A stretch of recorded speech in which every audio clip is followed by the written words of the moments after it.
Fariseu ou publicano?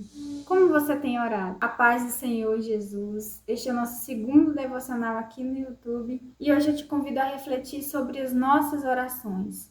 Como tem sido a nossa oração? Será que tem sido com humildade? Será que temos feito confissão de pecado?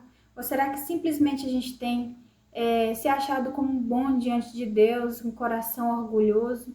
E não temos entregado de fato todas as nossas necessidades diante do Senhor. Então a base de hoje se encontra em Lucas 18, verso 9, e eu vou ler com você até o verso 14. A alguns que confiavam em sua própria justiça e desprezavam os outros, Jesus contou esta parábola. 2 homens subiram ao templo para orar. Um era fariseu e o outro publicano. O fariseu em pé orava no íntimo: Deus, eu te agradeço, porque não sou como os outros homens, ladrões, corruptos, adúlteros, nem mesmo como este publicano. Jejuo 2 vezes por semana e dou o dízimo de tudo quanto ganho. Mas o publicano ficou à distância. Ele nem ousava olhar para o céu, mas batendo no peito dizia: Deus, tem misericórdia de mim, que sou pecador. Eu digo que este homem, não o outro, foi para casa justificado diante de Deus. Pois quem se exalta será humilhado, e quem se humilha será exaltado. Se nós formos reparar nessa palavra, aqui há 2 opostos, né? Um homem religioso, né, com toda uma falsa moralidade, trazendo sobre si uma imagem de que era muito bom, um ego totalmente, né, inflado diante de Deus, que chegou ali e nem mesmo se ajoelhou. Ele só queria falar para Deus as coisas que ele tinha feito, né, pelas suas próprias obras. Já o outro estava entregue diante do Senhor, batendo no próprio peito, entregando os pecados, mostrando que ele era falho. E o Senhor Jesus ainda diz aqui no último versículo, né, que este homem, o publicano, e não o outro, o fariseu, foi para casa justificado dos seus pecados. Então, irmãos, né, do que adianta, às vezes, o orgulho, né? Fazer as coisas confiando na própria força, se diante do Senhor nós não somos justificados. Então, nós precisamos ficar atentos para ver se nós, em algum momento, não estamos cometendo pecados que a gente nem percebe que é pecado, né?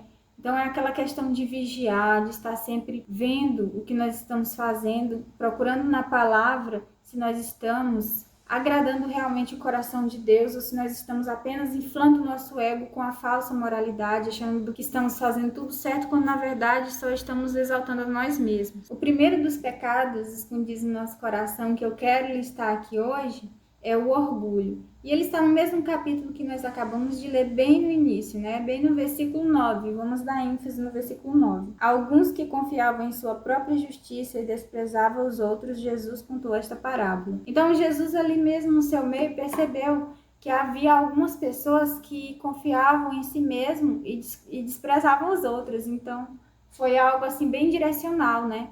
Mas que serve até os dias de hoje, porque havia pessoas religiosas e ainda havia pessoas pecadoras, né, que reconhecem que estão pecando e graças a Deus ainda há. E nós precisamos ser essas pessoas que reconhecem o seu pecado, que buscam a presença do Senhor, sabendo que nós somos pó, né? A palavra de Deus fala que a glória, nós todos pecamos e fomos destituídos da glória de Deus, mas para a honra e glória do Senhor veio Jesus, para que a gente tenha esses pecados perdoados. Só que não é pela nossa força. Importante, né, a gente dizer isso. Às vezes a gente pensa que deixar de fazer coisas erradas, praticar obras boas vai nos salvar, mas não é isso que nos salva. O que nos salva é somente o sangue de Jesus. Aí você pode perguntar, mas irmã Francisca, então quer dizer que eu posso fazer qualquer coisa errada, eu já estou justificado pelo sangue de Jesus? Né? Também não é assim, porque uma vez que você é salvo, você não vai querer ferir o coração do Senhor Jesus. Você vai fazer as coisas não porque se você fizer errado, você vai para o inferno, porque Jesus já pagou o preço por você. Mas você vai fazer porque você não quer ferir o coração daquele que já te resgatou. Então é muito mais forte do que fazer por uma recompensa de não ir para o inferno ou ir para o céu. É para agradar realmente aquele que já te resgatou. Meu reforço chegou. E como eu estava dizendo, irmãos, de nada adianta a gente se orgulhar, porque não é pelos nossos atos que nós vamos ser salvos, porque salvos nós já fomos uma vez que o Senhor morreu por nós e nós fizemos confissão do seu nome. Então não adianta de nada a gente querer ser melhor do que os outros, a gente apontar o erro dos outros, porque nesta mesma oração o fariseu ainda diz que ele não é como os outros homens, e cita os adúlteros, os corruptos, e ainda cita o coitado que estava lá. Ainda diz assim, eu nem sou como este publicano. Então, quantas vezes a gente olha para nós mesmos e pensa, poxa, eu sou um crente que serve a Deus, que faz tudo certinho. Eu não sou como a irmã fulana, eu não sou como o fulano de tal que faz tudo errado. Mas, quanto mais a gente olha para Jesus, mais a gente começa a ver quão pequena a gente é e quão falha a gente ainda é também, né? Então, que fica essa reflexão, né? Nós sempre estamos passíveis de erro, nós sempre temos alguma coisa a ser corrigida dentro de nós, não para ser salvo, porque a salvação vem do Senhor Jesus, né? Ele já fez tudo o que era necessário, né? Foi consumado, mas para que a gente não venha antes agradar o coração do Senhor Jesus, né? Segundo pecado que eu quero listar hoje é a falsa compaixão. É ajudar os outros simplesmente por reconhecimento. Então vamos ler Mateus 6, do 1 ao 2, e depois o 13 e o 4. Vamos refletir primeiro no 1 e no 2. Tenham cuidado de não praticar suas obras de justiça diante dos outros para serem vistos por eles. Se fizerem isso, vocês não terão nenhuma recompensa do Pai Celestial. Portanto, quando você der esmola, não anuncie isso com trombetas, como fazem os hipócritas nas sinagogas a fim de serem honrados pelos outros. Eu garanto que eles já receberam a sua recompensa. Ou seja, quando alguém faz alguma coisa boa pelo próximo, faz um ato de solidariedade, mas isso parte de uma raiz de orgulho e a pessoa acaba tocando trombeta, se vangloriando de ter feito algo, falando para alguém que ajudou, porque isso, porque aquilo. Então não é que você não vai receber recompensa, é que você já recebeu, né? Você já ali fez o que você queria, você recebeu o seu reconhecimento. Então, diante do Senhor não tem recompensa mais nenhuma para você, né? O Senhor fala que a gente tem que guardar, porque tem até um detalhe sobre isso. Às vezes a gente vai ajudar uma pessoa necessitada que está passando por uma coisa, e aí a gente pega e fala pra todo mundo, ajudei fulano. Será que a pessoa não vai se sentir desconfortável? Será que aquela pessoa que recebeu a ajuda não vai se sentir, de certa forma, ferida, né? Porque imagina se fosse você no lugar, né? Tô passando por dificuldade e recebi ajuda tal. Só que aí eu fiquei sabendo que o meu irmão foi tocar trombeta lá longe, né? Lá pra outra pessoa. Porque eu ajudei aquele pobre coitado que estava necessitado, porque isso, porque aquilo. Então a gente tem que ver se a gente também não tá ferindo o coração das pessoas quando a gente faz isso, né? Não só o de Deus, porque isso é um pecado, de certa forma um pecado, né? É uma coisa assim que não vai agradar ao Senhor Jesus. Fala aqui, vamos ler agora o versículo 3 e 4. Mas quando você der esmola, que a sua mão esquerda não saiba o que está fazendo a direita, de forma que você preste a sua ajuda em segredo, e seu pai, que eu vejo feito em segredo, o recompensará. Então quando a gente faz ali simplesmente para ajudar mesmo, não precisa a gente estar dizendo que a gente fez, né? O Senhor é quem vai nos dar a recompensa. O Senhor é um justo juiz, é Ele que vê, né, todas as coisas. Então a gente vai receber não só alegria no nosso coração por estar ali ajudando o próximo, como também o Senhor tem recompensas do céu para nós, que são muito melhores que as da terra. O terceiro pecado é a omissão. Não fazer o bem pesa tanto quanto fazer o mal, né? Segundo a palavra. Claro que às vezes a gente olha assim e pensa que não, né? Nossa, claro que não. Se eu fizer o mal, vai ser bem pior do que eu ficar quieta e não fazer nada. Só que a palavra diz em Tiago 4,17 que quem sabe fazer o bem e não faz, ele peca. Portanto, pensem nisto, quem sabe que deve fazer o bem e não o faz, comete pecado. Então, como que é isso? Quando nós estamos diante de uma situação onde nós vemos alguém sofrer e nós podemos levar uma palavra e nós não fizemos isso, nós pecamos.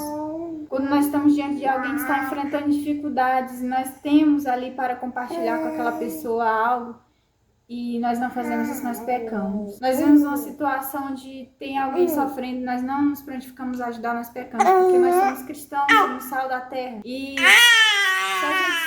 se omite, a gente fica fazendo as coisas só para nós mesmos, sendo egoístas, nós pecamos. Porque a palavra, ela é clara, né, em dizer, quem sabe fazer o bem, nós sabemos, nós não somos, né, ingênuos, nós olhamos e sabemos quem está precisando de ajuda, nós olhamos e nós sabemos que nós temos o dever de orar uns pelos outros, nós sabemos que nós precisamos estar levando a palavra e muitas vezes ajudando materialmente também, né? Não é só essa, porque, vou só orar, vou só levar uma palavra. Muitas vezes nossa obrigação é de ajudar materialmente também. Porque tem irmãos que precisam de ajuda, tem não cristãos que precisam de ajuda, que vão ser evangelizados através da ajuda material, né? Porque nada adianta você chegar lá, orar e ler um versículo e a pessoa continuar de barriga vazia, né? Como fala na palavra. Quem sabe fazer o bem, todos nós sabemos fazer o bem e não faz, está pecando. O quarto pecado que eu vou trazer hoje aqui é a covardia ou a timidez, né? Depende da sua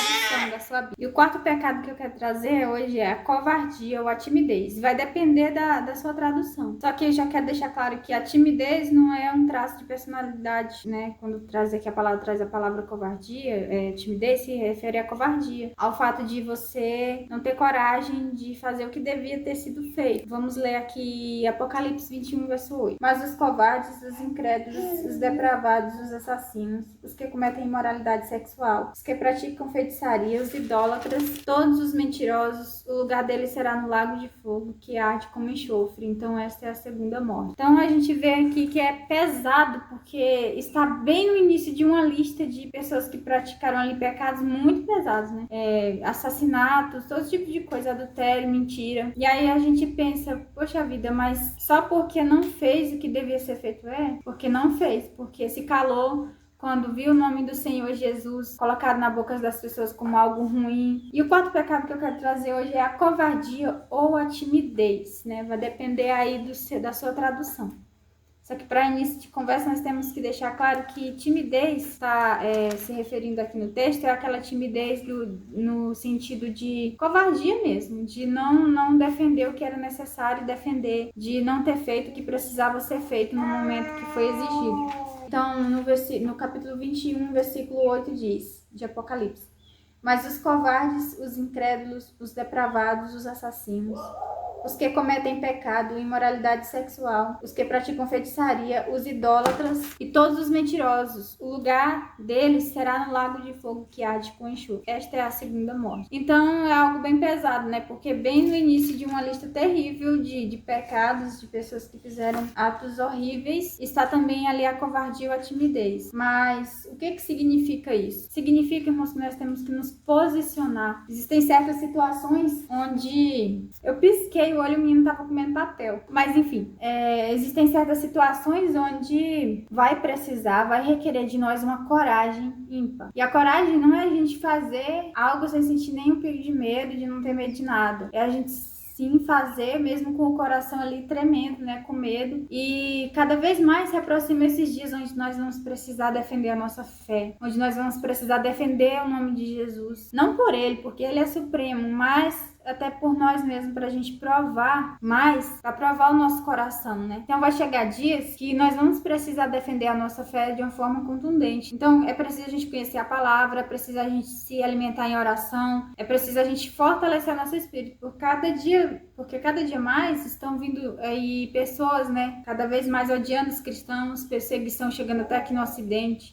Então é necessário, irmãos, que a gente se prepare para defender a nossa fé, porque senão nosso nome vai estar listado junto com esses pecados terríveis de covardia, de adultério, de mentira. Eu não quero estar nessa lista, eu creio que você também não quer, né? Então a timidez que está falando aqui em algumas versões não é a timidez de, meu Deus, eu sou introvertida, eu não gosto, entendeu? Não é esse traço de personalidade, mas é a questão de quando alguém bater de frente com a nossa fé, de quando alguém for contra os nossos valores morais, a gente saber, né, se defender, saber defender os nossos valores, né, não ser covarde nesse sentido, não se calar, não se omitir, né? É quase no mesmo sentido de omissão, só que aqui é mais profundo ainda, né? Porque está listado junto com pecados terríveis. O número 5 é o pecado de negligência com a família. Sim. Em 1 Timóteo 5,8 vai falar o seguinte: se alguém não cuida dos seus parentes, e especialmente dos de sua própria família, negou a fé e é pior do que um descrente. Ou seja, se é pior do que o descrente, né? O que o descrente faz? Ele peca, né? O que o descrente faz? Desagrada a Deus. Então, se alguém faz isso, está desagradando ao Senhor da mesma forma, ou pior, porque ele é crente, ele devia saber o que ele tem que fazer, né? Ele, em teoria, teria que ter um coração transformado, cheio do Espírito Santo, e então ele está pecando, né? Quando ele não faz essas coisas que deveria fazer. É pior do que o descrente. Então, mas isso não tem um peso tão grande? Tem sim, é um peso muito grande, porque a família é o nosso primeiro ministério, né? Eu já vi casos onde a mulher decidiu ir embora com os 2 filhos porque o pastor só se dedicava à família, ou à igreja, só se dedicava à igreja. Então ela estava dentro de casa, era uma mulher que também se envolveu muito com a obra, mas chegou um momento, né, que basta, porque ela estava passando fome dentro de casa, os filhos dela não tinham o que comer, porque todo o dinheiro que entrava ele levava lá para as coisas da igreja. E é certo ajudar a igreja a se dedicar na obra? Claro que é, só que aí você também tem o seu primeiro ministério, né? Então ela não aguentou e ela foi embora, e de certa forma eu dou razão, porque imagina você ver seus filhos passando necessidade porque o seu marido quer muitas das vezes agradar as pessoas para elas virem para a igreja. Não é assim que funciona também, né? Tem que ter um certo balanceio ali, né? Fazer as coisas com justiça. Então nós temos que ficar atento, né? Se nós não estamos deixando de lado a nossa família, seja por qual for o motivo, seja trabalho, seja igreja, seja porque eu quero estar toda hora fazendo parte dos trabalhos da igreja, estou negligenciando a minha casa, o bem-estar dos meus filhos, do meu cônjuge. Então, é algo importante para a gente pensar, né? Porque se a gente negligenciar a nossa família, somos pior do que os descrentes. Nós não zelamos pelo bem-estar daqueles que são os nossos próximos, mais próximos, então nós estamos negligenciando a nossa fé também, né? E uma coisa importante de se falar é que não é só pela igreja, às vezes, que a pessoa negligencia, né? Ela negligencia pelo trabalho, pelo celular, pela busca do dinheiro, por outras coisas. Então é importante ficar atento, né? Eu falo da igreja, sim, porque é algo que as pessoas está escondido no coração, né? Ah, mas eu tô indo pra igreja todo dia, eu tô indo pra todas as orações, então eu tô fazendo certo. Só que se você não tira um tempo de qualidade com a sua família, se você está sempre empenhado em outras coisas, isso vai prejudicar a sua família. E quando um casamento, uma família é abalado, né, o diabo ri da nossa cara, porque é o primeiro ministério e é também algo que desagrada, né? Então, quando uma coisa que alegra o coração de Deus, ela é ali trincada, destruída, aí quem se alegra é o inimigo, né? E aí nós sofremos as consequências. Nós, que somos a imagem e semelhança de Deus, sofremos com isso. O diabo se alegra e o coração de Deus se entristece. Então, nós temos que ter uma vigilância, né? Porque quando a gente se entrega demais para outras coisas, às vezes a gente fecha os olhos, né? E não percebe que está negligenciando aquilo mais importante que Deus nos deu, né? Que é a nossa família. Para a conclusão de hoje, eu quero ler Salmo 51. Só que eu achei esse salmo tão profundo que eu quero fazer um vídeo só sobre ele. Eu achei maravilhosa essa palavra e não cabe numa simples conclusão, né? É muito maravilhoso que tem lá. Vamos ler Salmo 51? Eu percebi que o Salmo 51 ele pode ser dividido em 3 partes, né? Na verdade, 4 partes. A primeira delas é uma confissão de pecados. Então vamos ler aqui a primeira parte. Tem misericórdia de mim, ó Deus, por teu amor, por tua grande compaixão, apaga as minhas transgressões. Lava-me de toda a minha culpa e purifica-me do meu pecado. Pois eu mesmo reconheço as minhas transgressões e o meu pecado sempre me persegue. Contra ti, só contra ti pequei e fiz o que tu reprovas, de modo que é justa a tua sentença e tens razão em condenar-me. Sei que sou pecador desde que nasci. Sim, desde que me concebeu minha mãe. Então você vê aí que aqui ele está fazendo uma confissão de pecado, né? Está clamando ao Senhor por perdão, está dizendo que é justo que o Senhor o condene. Então é importante quando nós formos orar, a gente fazer uma oração de confissão de pecados, que a gente sempre coloca em primeiro lugar pedir perdão ao Senhor, reconhecer o quanto nós somos pequenos, falhos, que a gente vai percebendo que a gente é pequeno diante de Deus e evita da gente fazer a oração do fariseu, né? De colocar em primeiro lugar ali tudo que ele fazia de bom. Não, eu já orei assim que nem o fariseu, mas hoje Deus tem me ensinado a lição. Deus tem me ensinado que quando eu for orar, eu tenho que apresentar as minhas falhas. Eu tenho que apresentar aquilo que eu tenho feito de errado, aquilo que tem ferido o coração de Deus e pedir perdão, porque eu sou pequeno, eu sou falho. Por mim mesmo eu não consigo nada, as minhas obras não valem de nada, né? Então, quando eu faço tudo que deveria ser feito, eu ainda sou o quê? Eu ainda sou um servo inútil. Então, o que nós temos de fazer é colocar os nossos pecados diante do Senhor e pedir perdão e dizer para Ele, eu sei que o Senhor está certo de se me condenar, mas me perdoa pela tua infinita misericórdia. E aí a segunda parte que eu observei é um clamor. Então, nessa parte que o salmista vai fazer um clamor. Sei que desejas a verdade no íntimo, e no coração me ensinas a sabedoria. Purifica-me com o hisopo e ficarei puro. Lava-me, e mais branco do que a neve serei. Faz-me ouvir de novo júbilo e alegria, e os ossos que esmagaste exultarão. Esconde o rosto dos meus pecados e apaga todas as minhas iniquidades. Cria em mim um coração puro, ó Deus. Renova dentro de mim um espírito estável. Não me expulses da tua presença, nem tires de mim o teu Espírito, teu Santo Espírito. Devolve-me a alegria da tua salvação e sustenta-me com um espírito pronto a obedecer. Então aqui ele está pedindo para que o Senhor venha fazer essas coisas na vida dele, né? Então primeiro a gente apresenta a Deus os nossos pecados, a gente fala que nós merecemos a condenação, a gente reconhece que é falho.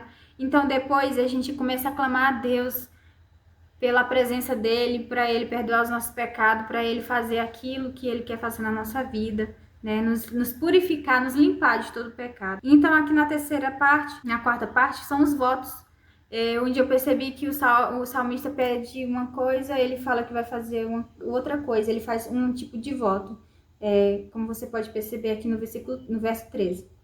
Então ensinarei os teus caminhos aos transgressores, para que os pecadores se voltem para ti. Livra-me da culpa dos crimes de sangue, ó Deus, da minha salvação, e a minha língua aclamará a tua justiça. Ó Senhor, dá palavras aos meus lábios, e a minha boca anunciará o teu louvor. Então ele mostra assim que nessa oração que ele está fazendo, nesse clamor, ele está fazendo votos. Se o Senhor me purificar, eu anunciarei o teu nome. Se o Senhor voltar a alegria ao meu coração, me dê palavras, eu aclamarei ao teu nome. Então aqui é como se ele estivesse, né, pedindo a Deus um socorro e dizendo que vai glorificar o Senhor quando ele fizer isso. E na última parte nós temos a revelação do caráter de Deus. Nós vemos o salmista falar um pouco mais como se fosse assim Deus colocado no coração dele, o que o Senhor é capaz de fazer na nossa vida. Então aqui ele já começa a exultar a Deus, né? Porque quando a gente ora, a gente descarrega todo o peso dos nossos pecados e aí o Senhor começa a nos revelar como ele é bom. E às vezes a gente levanta daquela oração e nada na nossa vida mudou de fato ainda, né? Nós ainda temos o problema, nós ainda temos aquela questão que a gente estava sofrendo, mas nosso ânimo é diferente porque nós começamos a olhar para a grandeza. Nós começamos a ver o quanto Deus, mesmo sendo grande nós pequeninos, ele se importa com a gente, então a gente se alegra. Por mais que a solução não se resolveu, mas algo na nossa alma mudou, né? No nosso espírito. Então, aqui diz assim no 16: não te deleitas em sacrifícios, nem te agrada em holocaustos, senão eu os traria. Os sacrifícios que agradam a Deus são um espírito quebrantado, um coração quebrantado e contrito, ó Deus, não desprezarás. Por tua vontade, faze Sião prosperar, ergue os muros de Jerusalém. Então te agradarás dos sacrifícios sinceros, das ofertas queimadas e dos holocaustos, e novilhos serão oferecidos sobre o teu altar. Então aqui há uma revelação do que Deus é, né? Porque ele não se alegra nos sacrifícios.